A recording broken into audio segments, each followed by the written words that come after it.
Hello, ഇന്ന് അടുത്തൊരു easy recipe ആയിട്ട് വന്നേക്കുവാണ് കേട്ടോ. ഇത് നമ്മുടെ ചിക്കൻ്റെ ലിവർ ആട്ടോ. അപ്പോൾ അത് നമ്മുടെ ഒരു പാൻ വെച്ചിട്ട് അതിനകത്ത് വെളിച്ചെണ്ണ ഒഴിച്ച് മല്ലിപ്പൊടി, മുളക് പൊടി, ചിക്കൻ മസാലപ്പൊടി എല്ലാം കൂടി ഇട്ട് മഞ്ഞൾപ്പൊടി ഇട്ടിട്ട് നല്ല പച്ചമണം പോയി കഴിയുമ്പോൾ നമ്മൾ കഴുകി വൃത്തിയാക്കി നമ്മുടെ ലിവർ അതിനകത്ത് ഇട്ട് കൊടുക്കുക കേട്ടോ.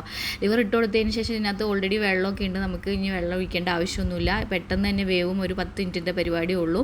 ഇതിനകത്ത് കുറേ ബെനിഫിറ്റ് ഉണ്ട്. നമ്മുടെ vitamin A, B12, iron content ഒക്കെ നന്നായിട്ട് അടങ്ങിയിട്ടുള്ളതാട്ടോ. കുട്ടികൾക്കൊക്കെ വെച്ചിട്ട് അയൺ ഉണ്ടെങ്കിൽ നല്ലതാണ്. ആഴ്ചയിൽ ഒരു പ്രാവശ്യം കൂട്ടുന്നത് ഏറ്റവും നല്ലതാണ്. വൈറ്റമിൻ എയും B12ഉം അയണൊക്കെ നമുക്ക് നന്നായി കിട്ടും. അപ്പോൾ ഒന്ന് വെന്തതിന് ശേഷം ഞാൻ നമ്മുടെ കുരുമുളക് ജസ്റ്റ് ഒന്ന് ക്രഷ് ചെയ്തിട്ട് അതിനകത്ത് ചേർത്തിട്ടുണ്ട്. അതിന് ശേഷം വീണ്ടും അടച്ചു വെച്ചിട്ട് ഒരു 5 മിനിറ്റ് വേവിക്കുമ്പോഴേക്കും നമ്മുടെ കരൾ നന്നായി, ലിവർ നന്നായിട്ട് വെന്ത് കിട്ടും കേട്ടോ. പിന്നെ കുറച്ച് മല്ലിച്ചെപ്പും കറിവേപ്പിലയും ആഡ് ചെയ്തിട്ട് കുറച്ച് പച്ച വെളിച്ചെണ്ണയും കൂടി മുകളിലായിട്ട് ഇതാക്കുമ്പോഴേക്കും നമ്മുടെ സെറ്റായി സംഭവം കേട്ടോ. നല്ല ടേസ്റ്റാണ്.